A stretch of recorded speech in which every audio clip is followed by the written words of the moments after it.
Em nome do Pai, do Filho e do Espírito Santo. Amém. Queridos amados cristãos ortodoxos, Christos voskresie. Воистину Cristo воскресе. ressuscitou. Em verdade ressuscitou. Christos anesti. Alitos anesti. Hoje chegamos ao sexto domingo do Pentecostarion, sexto domingo de Páscoa, onde celebramos o maravilhoso milagre de nosso Senhor Deus Salvador Jesus Cristo. Milagre este, que era o maior de todos os seus milagres, o mais estupendo, de longe, o maior milagre que Cristo realizou, até que chegou diante do morto em 4 dias, um homem já em decomposição, fedendo, e que a corrupção que havia se apoderado do corpo de Lázaro foi comandada a regredir, e sua alma voltou do Hades e novamente se uniu com seu corpo. Antes da ressurreição de Lázaro, este era o maior milagre que Nosso Senhor havia celebrado de todos os tempos. E por que significa este o maior milagre? O que é que de fato tem de tão particular nesse milagre? Vimos que Nosso Senhor Deus Salvador Jesus Cristo curou um cego de nascença, se diz, ou seja, que desde criança já nasceu cego. E de fato,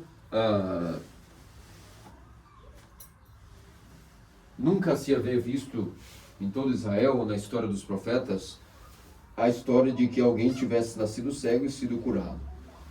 Mas em que sentido nós interpretamos isso quando escutamos que ninguém havia nascido cego e sido curado? Ora, é muito provável que os profetas, de fato, haviam já realizado os tipos de curas nas quais cegos haviam sido curados. Não é exclusivo do Messias, de Cristo, o poder de vir a curar cegos. Entretanto, de fato, há algo particular nesse milagre que deixa-o exclusivo, e nunca houve isso antes, até aquele então. O que acontece é que este menino, esse jovem, esse homem que nasceu cego de nascença, esse jovem, ele havia nascido não simplesmente com defeitos ópticos nos seus globos oculares, algum defeito, alguma deformação. Ele havia nascido, ele todo, deformado, no sentido de que ele nasceu sem olhos. Ou seja, dentro da sua órbita ocular, não havia nenhum órgão para ali habitar. Era um homem desprovido de olhos. É por isso que se diz que era um cego de nascença. Não porque nasceu com olhos defeituosos, mas nasceu um homem deformado, um homem sem olhos. E por isso mendigava, uma vez que não podia trabalhar, e ali havia sido o seu destino. E como muitos dos que eram incapazes, incapacitados, indigentes, estavam sempre à beira da piscina de Siloé, pedindo esmolas, aproveitando que as pessoas subiam para Jerusalém para orar, e ali poderiam depositar esmolas para os necessitados. E o que aconteceu então foi que em certo sábado, Nosso Senhor se deparou com ele, e ao estar diante daquela situação, os seus discípulos olham aquela coisa terrífica e se questionam. Uma dúvida até teológica bastante sincera: Senhor, para que tivesse nascido assim, será que quem pecou, será que foi ele ou foi os seus pais? Primeiramente, como ele poderia ter pecado antes de mesmo nascer? Então, é óbvio que essa não é aqui o caso. Que seus pais pequem e que Deus vai punir o pecado dos pais através de um filho é algo também que está fora de órbita. Então, Nosso Senhor explica a eles, curando-os daquela falsa teologia judaica, que todos os males via sempre um pecado envolvido. Se alguém talvez estivesse passando por uma situação difícil, certamente é um pecador que Cristo está punindo. Essa falsa teologia judaica que vigorava na época e vigora até hoje também. O que acontece é que Nosso Senhor logo os interpolou e disse: nenhum nem outro. Na verdade, ele nasceu cego para a glória de Deus. E então ficaram imaginando qual o sentido disso, que Deus vai se gloriar no cego de nascença, um jovem que nasceu até sem olhos, ou seja, com seus órgãos ausentes da sua órbita, da sua órbita do seu globo ocular. Pois bem, então Nosso Senhor se depara diante dele e pega um pouco de lama, cospe nesta lama, faz um pouco com essa terra, esse barro, faz um pouco de lama. E o que é que ele faz? Quando nós interpretamos fora da ortodoxia o Evangelho, como eu já dizia no domingo passado, fica muito difícil nós conseguirmos entender qual é a natureza do nosso Deus. Quem é o nosso Deus? Quem era Cristo? De fato, quem é o Messias? E de fato o que Nosso Senhor fez foi fabricar bolinhas de lama, levantou as pálpebras e enxertou lá dentro do globo vazio, dos globos vazios novas bolinhas, que na verdade no momento em que Nosso Senhor disse para ele que ele se lavasse na piscina de Siloé, naquele momento então essas bolas de lama inanimadas passam a serem transformadas pelo poder criador de nosso Senhor Deus Salvador Jesus Cristo em órgãos. Não somente essas bolas se transformaram e foram ali, vamos dizer assim, houve um poder criador que criou ali olhos do nada. Mas até mesmo tudo foi restaurado, o nervo óptico foi conectado àquela esfera ocular. E tudo foi restaurado deste homem que havia nascido deformado. E aqui o Senhor revelou, diante de todos aqueles fariseus hipócritas que negavam a sua natureza divina, que o único que tem poder para criar do barro órgãos com a sua saliva, ou seja, mostrando por que a sua saliva, para mostrar que pela palavra, no princípio, quando Deus criou o céu e a terra, Ele criou tudo pelo poder de sua palavra, mostrando que essa palavra encarnou e habita entre os homens. Então, pelo poder da saliva, ou seja, significando da palavra, mesclado com o barro, que é a matéria-prima originária do ser humano, pois nós viemos do barro e para o barro voltaremos, e a barro, a argila, o humus como todo, que significa na verdade todos os elementos da criação, a síntese do que é o microcosmos, foi feito o homem, ou seja, o barro, na verdade, o humus, a lama, significa ali todos os elementos da criação, tudo ali foi sintetizado para fabricar o homem, como o pináculo da criação. E o único que no Antigo Testamento teve o poder de criar do nada foi Deus. E Deus agora estava diante deles, criando órgãos do nada, a partir do barro e de uma saliva, e pedindo que ele se lavasse na piscina de Siloé, que é o símbolo do nosso batismo, o símbolo do nosso arrependimento, onde aquele que mergulha tem os seus olhos espirituais abertos, ou com a possibilidade de abri-los. E vimos que esse cego não só teve os olhos físicos, que eram deformados e ausentes, dados a ele, como no final, com todo o diálogo e pela confissão dele, de que por mais que os fariseus o instigavam a negar e dizer que esse homem era pecador, o curou dia de sábado, violou o sabá, ele dizia, não, o que eu sei é que eu não tinha olhos, nasci sem olhos, ele me fez olhos do nada. E ninguém pode se fazer isso, nunca se viu isso. Será pecador, de onde vem esse poder? Do demônio? Ou vocês, na verdade, estão com inveja, porque querem fazer esses discípulos deles? Veja a confissão do cego. E gradativamente ele foi abrindo os seus olhos espirituais, quando Cristo se depara com ele, então nosso Senhor o leva à adoração máxima, dizendo que, de fato, ele mesmo pergunta ao cego, esse Messias de que tu falas, diga-me onde ele está para que eu possa ir, e para que eu possa ir vê-lo e adorá-lo. E ele diz, é este que fala contigo. Naquele momento, ele o adorou e se prostrou diante dele. Ou seja, no primeiro momento, tem os seus olhos físicos abertos, e no segundo momento, até os seus olhos espirituais, os seus olhos noéticos. Tudo isso, meus queridos amados cristãos ortodoxos, parece algo esplêndido. Nós ficamos extremamente atônitos ao observar. Eu, por exemplo, lembro-me bem que a primeira vez que folheando li as homilias dos nossos padres e percebi que esse homem, na verdade, não é que foi colocado lambinha por fora dos olhos para que ele se lavasse sujo, que na verdade foram confeccionados olhos do nada. A primeira vez que eu li isso, realmente eu disse, agora posso conhecer quem é o meu Deus. Nunca mais a minha oração será a mesma. Toda vez que eu estiver diante do ícone e dizer Senhor Jesus Cristo, Filho de Deus, tem piedade de mim, pecador, estarei diante daquele que fez o órgão do nada. Não só no princípio da criação, como quando habitou entre os homens, e por isso podemos clamar em prostração também. Ó Senhor Jesus Cristo, Filho de Deus, tem piedade de mim, pecador, cura minha cegueira, cura minha paralisia. Todos esses episódios do Evangelho são muito próximos de nós quando nós entendemos quem é Cristo, o que ele fez. Passa a ser algo que passa a ser a nossa própria vida. Quando nós lemos o Evangelho com o livro de interpretação ortodoxa, tudo isso passa a ser muito próximo de nós, muito com sentido, muito substancial, um pão na palavra que de fato nos alimenta. E é por isso, meus amados cristãos ortodoxos, que ficamos perplexos quando vemos a primeira vez a explicação a respeito de que Cristo confeccionou olhos para um homem que não tinha olhos, e confeccionou do nada. Mas isso não é algo tão esplêndido assim. Isso não é algo de se admirar tanto, não para nós da Igreja Ortodoxa. Sabe por quê? Porque o mesmo poder que Cristo tem, a sua igreja, que é o seu corpo, também tem. É ou não é? Se a igreja ortodoxa é o corpo de Cristo, todo o poder que Cristo tem, a sua igreja, o seu corpo, obviamente também tem. E todo o poder, ele disse, aqueles que crerem em mim e meu nome farão obras ainda maiores das que eu fiz. Então, não é de se admirar que depois, agora, no Novo Testamento, na Santa Igreja Ortodoxa, nós vejamos santos e pessoas, mulheres ou homens, capazes de também confeccionar órgãos do nada. Por que não? Já não é mais de se admirar. Eu vos pergunto, isso ocorre diariamente no nosso cotidiano? Já ocorreu ou não ocorre? E eu vos digo que sim.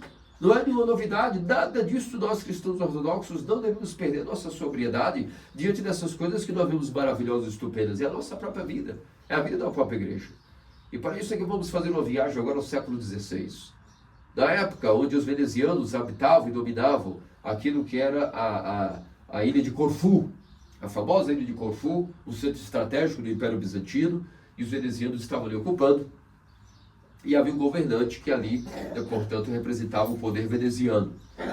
E houve um certo episódio onde um certo menino, junto com seus amigos, vinha, um menino que tinha menos de 20 anos de idade, mais ou menos pelo ano 1530, vamos lembrar aqui, Roma já havia cismado da Igreja Ortodoxa, estamos falando já do século XVI, e esse menino vinha do moinho, depois do final dos seus trabalhos, concluiu suas tarefas, vinha vindo do moinho junto com seus amigos, e de repente cruza-se um bando de bandoleiros, jovens também, que chegam e dizem o seguinte, veja bem, por que a gente não vai lá? E sem ninguém perceber, nós roubamos um pouco de farinha, um pouco de grãos, vocês devem se juntar com a gente, e nós vamos lá. E diante daquela ameaça, daquela coação, esse jovem veementemente disse que jamais, que isso era roubo, isso era um pecado, que se eles fossem entrar nessa, Deus iria puni-los severamente pela sua justiça divina, que Deus não perdoa ladrões, que Deus sempre faz a vida retornar o mal para os ladrões, porque roubaram dos inocentes, que isso não era uma coisa correta, que desistisse disso, e no final ele foi ineficaz. O que aconteceu foi que não convenceu eles, e eles foram realmente e roubaram a farinha e grãos, e depois houve testemunhas que denunciaram que aquele furto foi devido àquele grupo de jovens. E quando ele estava na cidade, mandaram chamar este jovem, porque ele foi visto com aquele bando, e ele, sabendo como era inocente, ele não teve medo de se apresentar diante do governador, foi prontamente, apresentou e deu a sua versão. Obviamente isso não colou. O que aconteceu foi que disseram, não, você até confessa que você estava na companhia dos jovens, que prova nós temos que você não participou do roubo. Não, ou seja, os outros escaparam, porque não se apresentaram, escaparam, sumiram, e ele, que foi o único corajoso e inocente de ir lá se apresentar e justificar, pagou o preço inocente do roubo o qual ele não havia feito. E os que haviam feito o roubo escaparam, e não houveram pistas mais deles. Diante daquela lei para o julgamento, foi estabelecida uma sentença para esse jovem, o nome dele era Estevão. Foi submetido a uma sentença dura, que punia os ladrões daquela época. De duas uma, ou teria suas mãos cortadas, ou teria aquilo que é os seus olhos arrancados. E como ele era filho único de sua mãe já viúva, ele pensou, se ao menos eu mantiver as minhas mãos, eu posso ser útil a trabalhar para ajudar minha mãe. Podem arrancar os meus olhos. E então sofreu aquela tortura, o torturador, o algoz, arrancou seus olhos, e aquilo para ele foi muito traumático. Eu não tinha nem seus 20 anos de idade, e ele foi, portanto, imediatamente com sua mãe, resolveram mendigar, pelo menos no meio das capelas. Primeiramente ele foi à capela de São Lázaro, depois eles viram que havia oportunidade de pegar uma barca, e foram para aquilo que era 18 milhas da ilha de Corfu, do vilarejo de Cassiopeia. Quando eles chegam no vilarejo de Cassiopeia, todos sabiam que ali havia um ícone milagroso da Santíssima Theotokos e sempre Virgem Maria, e que pessoas atracavam naquele dique, naquele porto, naquele pier, vamos dizer assim, e aí iam constantemente venerar o ícone, e eles pensaram, ele e a mãe, vamos ficar aqui, porque a gente pode pelo menos aproveitar, já que não temos mais nada para fazer, podemos pelo menos agora, diante dessa tragédia, diante desse trauma, pedir esmola a essas pessoas que estão vindo venerar o ícone de Cassiopeia. E chegou a noite, eles se apresentaram, contaram a versão deles para o monge, o guardião da capela, e pediram a ele, por favor, se não podia se hospedar ali, porque não tinham comida, não tinham abrigo. E o monge disse, olha, o monge responsável por guardar as chaves das celas está fora, só retorna amanhã. Vocês podem pousar na capela, não tem problema. Aqui me lembra muito as possibilidades de vocês mesmos peregrinos, que muitas vezes vêm de longe, vêm de outras cidades e podem pousar na capela aqui do jeito que pousamos. Isso é uma grande graça. Até hoje se faz isso na Grécia do Velho Calendário, na Grécia das catacumbas, ou seja, das igrejas zelotas. Pessoas que moram longe, não têm acesso a capela em qualquer esquina, por costume vão e posam. E não há nada mais feliz. Ao menos eu vejo assim para mim mesmo. Nada mais feliz do que você, diante do turbilhão da semana, poder ter a possibilidade de se hospedar, de se instalar, da estalajadaria que nosso Senhor Jesus Cristo prepara para cada um de nós, não aquela simplesmente do bom samaritano, lá no Antigo Testamento. A estalajadaria agora é a própria Igreja Ortodoxa. Nós somos o hospital espiritual e cada estalajadeiro são os clérigos que podem receber cada um de nós e receberam 2 denários, ou seja, o Antigo e o Novo Testamento, para cuidar de nossas feridas, pousando nelas vinho e azeite, ou seja, tanto a graça do Espírito Santo como os dons dos sacramentos que simbolizados pelo azeite e pelo vinho. Então, é uma grande graça quando nós também podemos pousar na nossa capela e poder estar esperando o outro dia a liturgia. E assim foi com aquela família, aquela mãe, aquele jovem Estevão. Eles pousaram da capela, porque não havia ainda as celas abertas, e durante a noite, caindo de sono, a mãe dele logo, depois de todos aqueles traumas, ela, exausta depois da viagem, adormeceu. E estava ali o ícone milagroso da Mãe de Deus de Cassiopeia. E aquele menino, devido às dores das feridas da tortura e de ter os seus olhos arrancados, não conseguia dormir. Então, o máximo que ele podia ficar ali, de vigília, vamos dizer assim, e de repente ele cochilou. Teve um sonho do qual ele via uma pessoa apertando os seus olhos assim dentro do lugar onde estavam os buracos agora ocos, alguém apertando com muita violência os seus olhos, e ele acorda aquilo pensando: quem é essa pessoa, meu Deus, que veio aqui continuar a minha tortura, apertar os meus olhos? E de repente ele viu uma mulher luminosa, e o ícone da própria Cassiopeia diante dele, e uma mulher luminosa, a própria Virgem Theotokos diante dele. E quando ele de repente volta aos seus sentidos, ele percebe que ele está vendo ali as velas acesas da capela, está vendo o ícone da Cassiopeia, e ao mesmo tempo se pergunta: será que é verdade? E estou vendo de novo? E de fato ele estava vendo. E ele começa a acordar a mãe, acordando ela, ela não se despertava, até que ele acorda ela e diz: mãe, estou vendo. E ele estava completamente atônito: estou vendo a lamparina, estou vendo os ícones, estou vendo as velas, estou vendo a senhora. E ela disse: pronto, que tortura, meu Deus. Meu filho não só perdeu os olhos da tortura, como agora talvez tenha perdido o juízo, devido a essa afiada tortura em seu coração, deve ter perdido até mesmo o juízo. E o que aconteceu foi, portanto, que ele insistiu: mãe, estou vendo o senhor, estou vendo a velha, estou vendo os ícones, acabei de ver uma mulher dourada, luminosa, a Virgem Theotokos veio e me curou. E naquele momento ela mesmo vai e olha e percebe: será que ele está falando a verdade? Quando foi verificar, pegou uma velhinha da capela e foi investigar diante dos seus olhos e viu que de fato esse menino tinha olhos. E aqui um detalhe: os seus olhos antes eram marrons, castanhos marrons.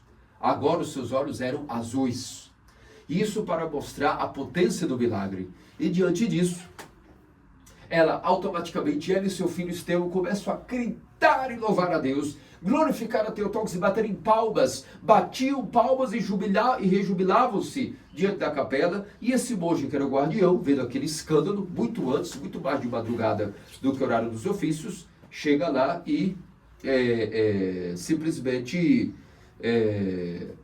repreende-os, repreende-os dizendo: está muito cedo para que vocês possam estar nesse alvoroço, né? É necessário que vocês possam agora se recompor, ficarem quietos e aguardar o horário da liturgia, não é? E o que aconteceu foi que ele continuou dizendo, ele e sua mãe, Estevão e sua mãe: não, venha ver. Aquele meu filho que era cego, agora estava cego, que perdeu os olhos na tortura, como lhe contamos, agora recobrou a visão. E observe, veja você mesmo. E o monge foi averiguar, e quando olhou, ficou perplexo com aquele milagre. Muito mais de que acreditou na inocência de Estevão, e até pediu perdão a eles, dizendo: eu estava já achando, quando vi vocês gritando da igreja dessa maneira louca, que de fato Deus havia punido vocês por algum motivo. Porque estavam fazendo tanta baderna na igreja que eu cheguei a pensar em eles devem ter sido realmente culpados de algo.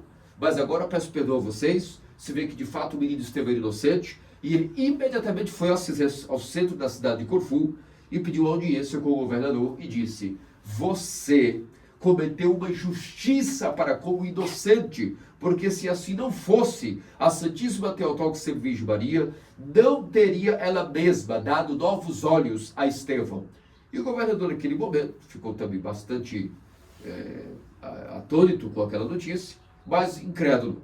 Assim, obviamente, como os judeus, que acabamos de ler no Evangelho, não acreditaram no milagre do cego de nascença, devido à sua incredulidade, também agora, mais uma vez, do milagre de Cassiopeia, do menino Estevão, através do ícone da Santíssima Teotocos sempre Virgem Maria, as pessoas também ficaram incrédulas. E o governador então foi imediatamente até a capela e olhou o menino e constatou que ele tinha olhos. Então eles disseram, veja, inclusive ele tinha olhos marrons e repare que agora os olhos dele são azuis. E naquele momento ele disse o seguinte, na verdade, não sei, pode ser que vocês estão me apresentando outra pessoa que não era o verdadeiro, eu vou averiguar mais, vou investigar mais. Sua incredulidade ali persistiu. Então ele foi até o algoz e perguntou, você cumpriu meu decreto ontem, que eu havia lhe dito, para ter arrancado os olhos do menino qual eu julguei de ladrão? E o algoz disse, não só cumpri, como os olhos ainda estão aqui, estão no balde ainda. Como só faz um dia apenas da tortura, na verdade você pode ver que os olhos ainda estão aqui. E quando o governador viu os olhos marrons e olhou que os olhos do menino agora eram azuis, ele se deslumbrou e aí até mesmo ressoou o boato da Igreja Ortodoxa que a Santíssima Teotocos sempre Virgem Maria, sua cor preferida é o azul, porque por algum motivo ela deu esses olhos azuis esse menino Estevão. Mas a verdade é que se os ícones fossem também da mesma cor que os originais, ficaria difícil atestar o milagre. De propósito, os olhos dados tinham que ser de cores diferentes dos originais, para que o milagre não tivesse possibilidade de ser confundido com uma fraude. E não só isso, até as cicatrizes do ferro que arrancou os olhos, eles estavam presentes junto com os olhos azuis.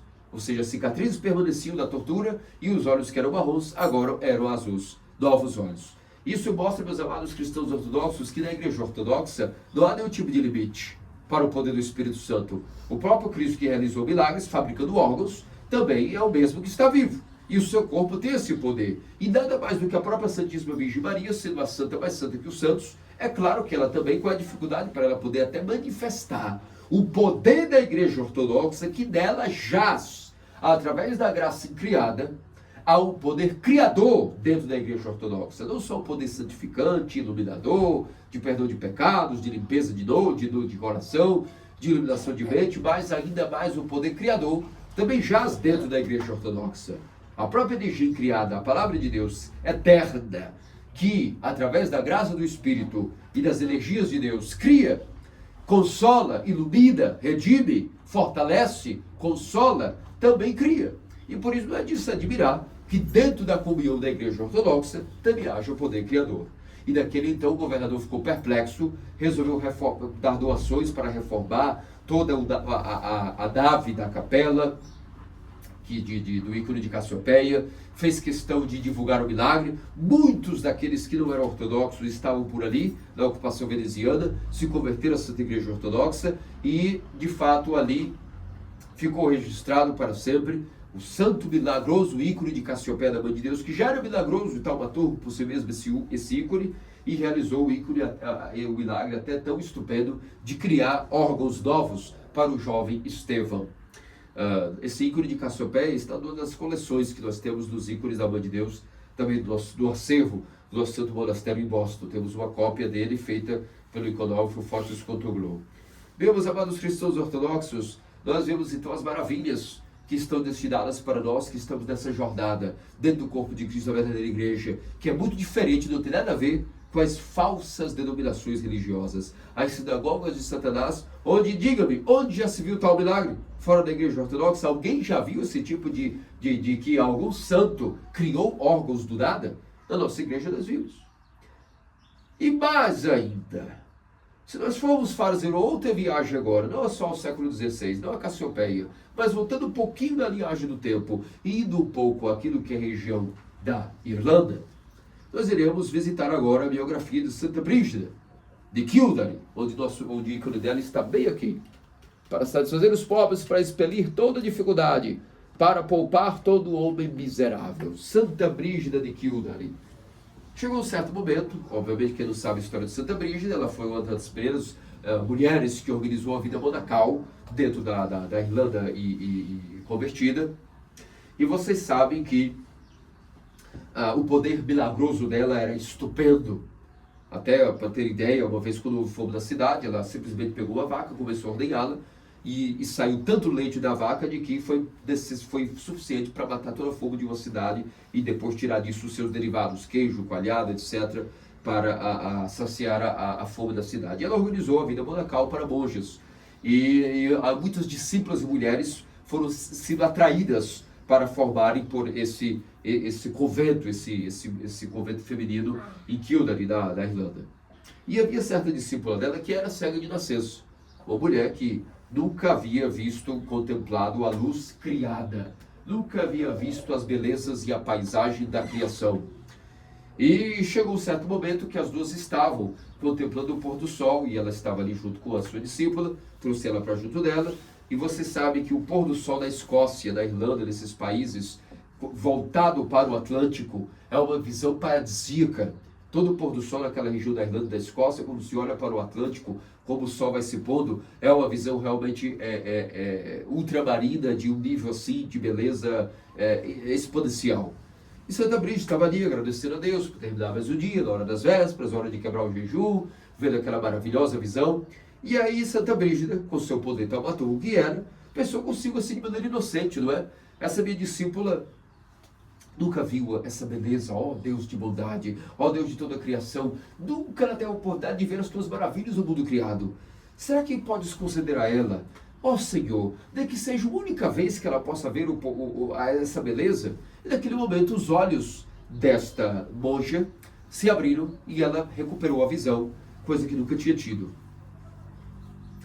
E passaram alguns segundos, esta monja olhou toda a criação, viu aquela beleza da paisagem e se dirigiu a Santa Brígida e disse: é muito provável que esse milagre ocorreu porque você pediu a Deus, porque Deus escuta a tua santidade. Mas eu quero te pedir um favor, para aquele que já contemplou a luz incriada, para aquele que contempla as belezas e as maravilhas de Deus, no conhecimento do intelecto, da visão do coração, todo este mundo, por mais belo que seja, é uma distração, é um inferno. Peça, por favor, para que ele remova de novo a minha visão. E de fato, Santa Brígida, estupefada por aquele nível de descrição da monja, pediu novamente a Deus que removesse a visão sua discípula, e ela voltou àquilo que era a sua cegueira original. E aqui, meus amados cristãos ortodoxos, que todos os anos desse domingo do céu de nascença, nós percebemos quão longe estamos todos nós da vida e santidade dos nossos santos padres, das santas e santos que permeiam as fileiras da igreja dos ícones da Santa Igreja Ortodoxa. Todos esses milagres, essas visões de Deus, nos mostram que nós estamos anos-luz distante de poder ter uma visão de Deus. Há mais do que as maravilhas que a Igreja Ortodoxa pode fazer, dando visão aos cegos, movimento aos paralíticos, consolo aos pobres, força aos fracos. Mais do que tudo isso, a Santa Igreja Ortodoxa, além de dar visão física a quem é cego, ela pode conceder mais do que um dom que ninguém, nenhum hospital do mundo pode conceder, nenhum oftalmologista, ninguém, que é a visão espiritual, a visão interior. O que é isso? Significa o conhecimento de Deus, poder ver a Deus, poder entender a Deus, tanto quanto Ele pode se revelar, ainda que é acessível à razão, se dá todas as suas energias no intelecto. Essa visão interior, que é o conhecimento de Deus, que é poder ver a Deus com os olhos do coração, ter o conhecimento dEle, o conhecimento da verdade, ler o Evangelho e poder ter esse contato, essa visão imediata de quem é Deus, através da leitura do Evangelho, através dos ícones, através da nossa oração sem distração, sobretudo, essa visão de Deus na oração. Isso é o dom que a Igreja Ortodoxa pode nos dar, através das lágrimas do arrependimento. Quando os olhos físicos se lavam pelas lágrimas, por alguma maneira os olhos da alma são conectados também com esse fenômeno das lágrimas e se limpam. E quando se limpam, passam a poder ver a Deus.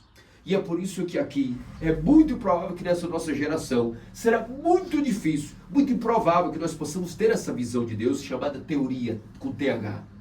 É muito improvável que nós vamos morrer e não vamos adquirir essa capacidade de Santa Brígida ou dos santos que nós vemos das literaturas, das biografias. A nossa geração será privada deste dom.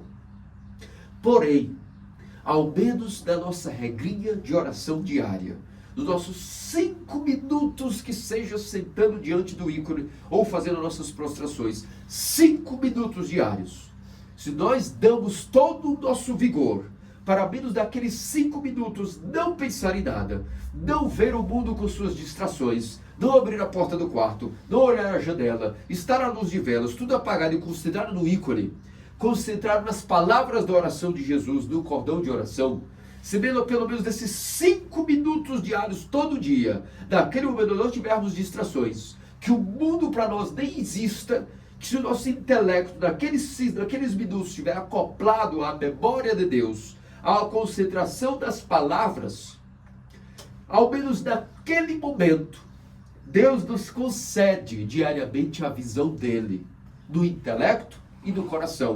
E quem sabe, que ainda que nós não vamos ter o dom da visão interior dos santos das gerações passadas, quem sabe de 5 minutos em 5 minutos, de dia após dia, naqueles momentos que muitas vezes negligenciamos, mas são os momentos mais importantes, mais dourados de todo o dia que acordamos, que respiramos, que fazemos nossas necessidades, que trabalhamos, que comemos, que bebemos. O momento mais importante são esses 5 minutinhos que nós separamos diariamente para sermos ladrões.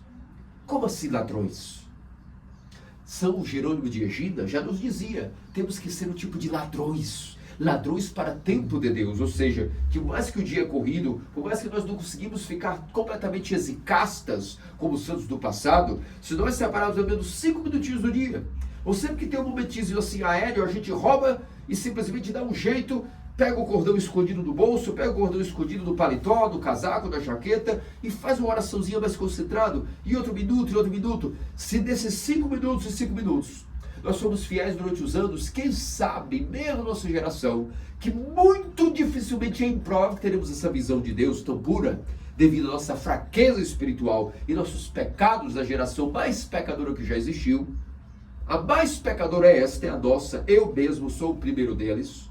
O que vai acontecer é que, indignos que somos, de 5 em 5 minutinhos, quem sabe, Deus uma hora ou outra, não se revela a nós, não dá a visão dele, ele revelando-se a nós numa teoria com TH, numa iluminação da mente, pouquinho, mas que servirá de consolação, pouquinho, mas que nos mostrará, por exemplo, de fato, o que significa que sermos pecadores. Depende de como ele vai nos picar, isso chama-se a picada. E quando estamos concentrados na oração, o Espírito Santo nos dá uma picada. Às vezes é um fulgor por Deus, às vezes é um sentimento total de compulsão e reconhecimento dos nossos próprios pecados. Uma visão de Deus que nos mostra, o teu pecado significa isso na tua vida para ti. E então soluçamos e suspiramos em choro como bebês que estão ali afogados, engolindo o choro engasgado. Isso não se pode fabricar artificialmente, não se deve querer isso emocionalmente. Se deve apenas concentrar-se. Significa o que concentrar-se? Não distrair-se. Assim como a discípula de Santa Brígida disse, desliga essa televisão, porque na verdade é distração para mim. Se a discípula de Santa Brígida pediu para que desligasse a televisão ocular dela, quanto mais nós devemos desligar os nossos televisores, os nossos celulares, as nossas redes sociais. Principalmente a nossa geração é muito difícil que nós possamos adquirir a concentração da oração por causa disso, por causa do vício de estarmos constantemente aparelhados com entretenimento, com essa necessidade do cérebro sempre estar viciado em muito estímulo. Então, quando nós vamos orar, e a oração é o contrário de estímulo, a oração é o contrário de imaginação, é muito difícil que essa geração aprenda a orar. Mas, volto a dizer, se todo dia 5 minutinhos vamos treinando, forçando e aprendendo a concentrar-nos sem distração no nome de Deus, quem sabe Ele não pode nos dar essas consolações necessárias para a nossa salvação. Não porque nós somos bonitos, não porque nós queremos ser especiais. Muita gente confunde a vida espiritual com se sentir especial. Porque eu quero ter uma vida especial, espiritualmente falando. Não existe vida, ninguém é especial. Todo mundo é filho de Adão, todo mundo é pecador, ninguém é especial. Todo mundo é ralé, todo mundo é nível baixo, nós somos escória, porque somos filhos do pecador, Adão. Agora, todo mundo vai lutar, vai se debater e vai se esforçar o máximo para conseguir se santificar. E esse é o papel de todo cristão ortodoxo. E nisso verá que é uma luta dificílima, é uma arena invisível e carnificina, mortal contra os demônios, contra nossas paixões e contra o mundo. Então ninguém tem sucesso fácil, tudo é luta, tudo é suor, tudo é derramamento de sangue ao derramar a nossa vontade, negar a nossa vontade para fazer a vontade de Deus. Tudo isso é muito difícil. Porém, se durante 5 minutinhos nos concentramos na nossa oração, a oração é a mãe das virtudes. E ela poderá vir e ir limpando com as lágrimas devagarinho, gota a gota. Ainda que não tenhamos torrentes de lágrimas como os santos do deserto, temos apenas gota em gota. E como dizia São Jerônimo de Egina, de gota em gota, também no final o copo fica limpo. É isso que eu desejo para mim, desejo para vocês, desejo para todos os cristãos ortodoxos de nossa geração, que nesses 5 minutinhos diários não desistam e possam uma hora receber a visita de Deus. Que diz nosso Senhor Deus Salvador Jesus Cristo, faça-nos dignos pelas orações de Suplício, Mãe, até o toque Virgem Maria e todos os santos. Amém. Cristo vos Cristo. Cristo não vai Cristo ressuscitou. Em verdade ressuscitou. Christos anest. Alitos anéis.